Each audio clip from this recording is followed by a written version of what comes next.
think it would be really cool if Roxas, Axel, and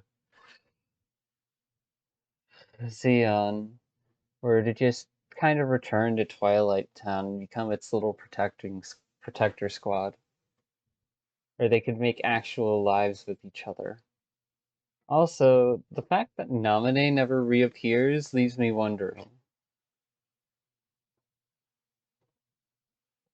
Could she have merged with Xeon at some point to allow herself and Naminé to kind of coexist in a new life?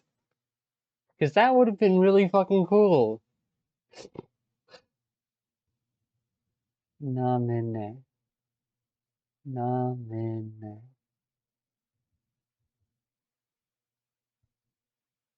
Would have allowed them to both just be girls instead of tools for an organization. I think they deserve that.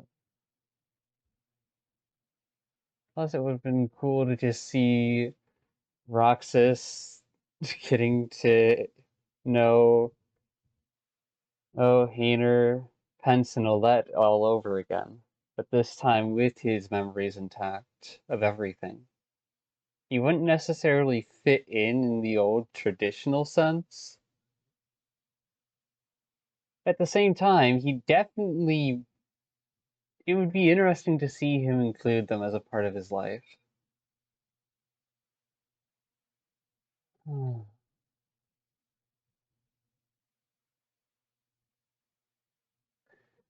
Got it memorized. Was that was that supposed to be a joke? 'Cause I'm not laughing.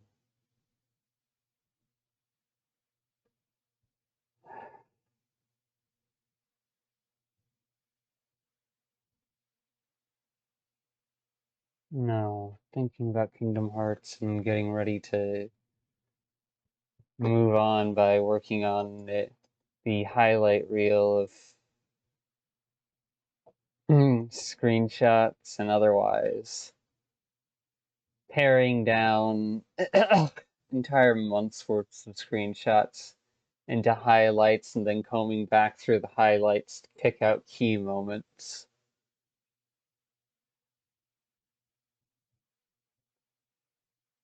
Grief is a bitch. I really wish I could tell that on Stork, but I don't hate them or judge them. I just treated them the same as how I treat myself. I didn't realize how much harm it was doing to them.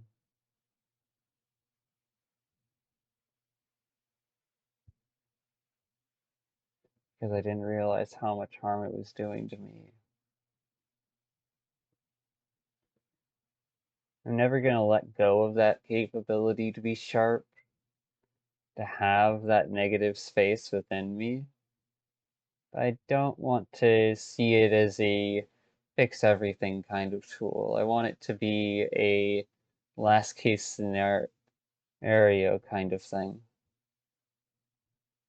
Something where I can go, okay, I've exhausted all other options and struggling isn't working. Time to get a little bit messed up.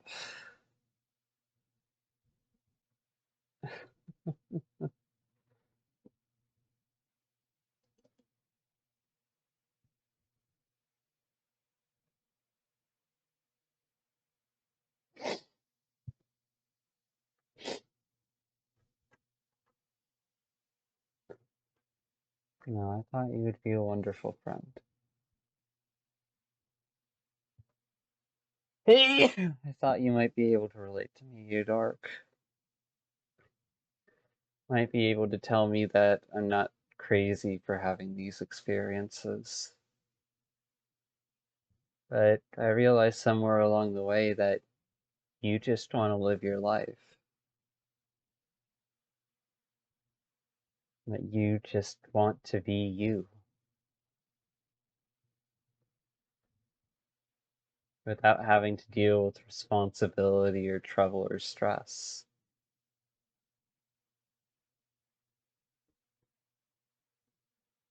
I realized that if I just did as I wanted, I wouldn't leave you to that freedom. I wouldn't be respecting you as a person. So I tried to cut myself out of your life. Tried to give you every reason to not like me. And I think I did way too good a job. I'm sorry. Sorry for being so selfish. I couldn't at least be honest with you sooner. I couldn't be honest with myself sooner. I guess I was just holding on to a naive hope that you'd be able to understand me without me having to use my words. I'm sure you know what that's like, right? I'm sure you know. Hell, you probably still think I judge you or think of you as less. And no, as a separate person, I don't judge you for making the choices you do. I try not to. Because I recognize that it comes from a sincere and genuinely thought out thought process sometimes. Based on your own past experiences, based on things I don't understand. And you chose to share one of those with me, but not specifically me, just me and the others that one time. About how you were kicked out of a friend group and abandoned by them.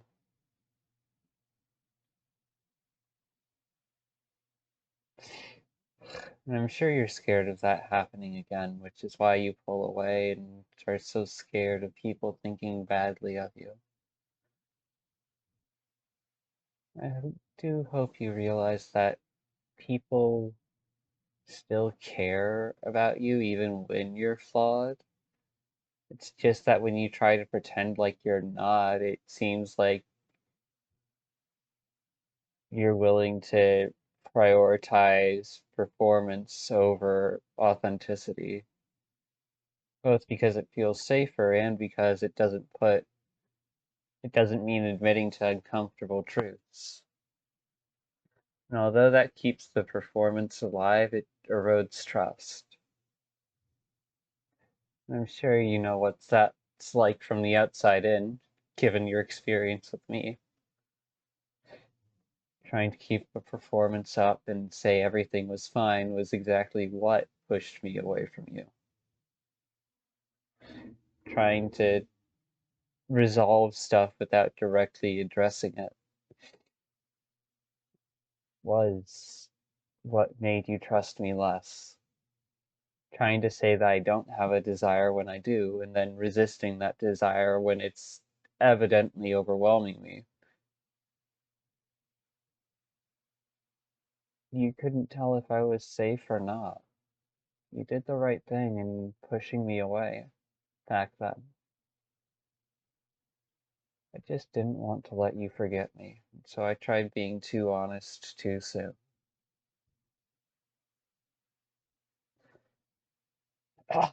In doing so, I made the fundamental mistake of over-explaining before a question was even asked.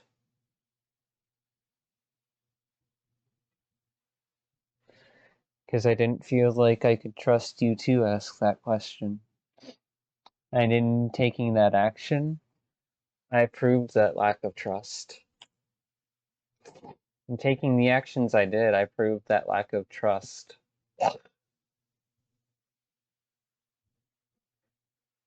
Even though I wanted to trust you really, really bad, I hurt you instead.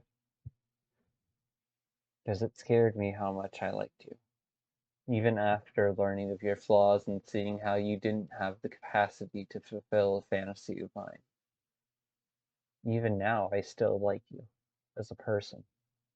Though that's mainly based off of who I understand you to be from back then. I don't know where you're at now. I don't know whether or not you've let yourself decay into coping mechanisms or not.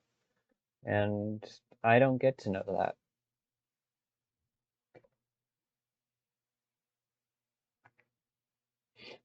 I'm not gonna ever forget you though. Nor am I ever going to forget the home that we half built together by a pure accident. A little bit of you, and a little bit of me, a little bit of Meme Lord, and the others, too. I think that home, messy and confusing as it was, brief as it was really nice.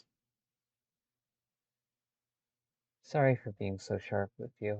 I didn't know how else to get the point I wanted to make past everything.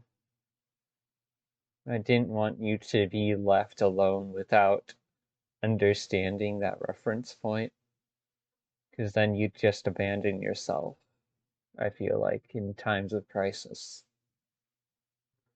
I didn't want to know that I was leaving you to. I didn't want to know I was leaving you in a state where that could happen when I wasn't around. Sorry for my protective selfishness. I overdo it sometimes.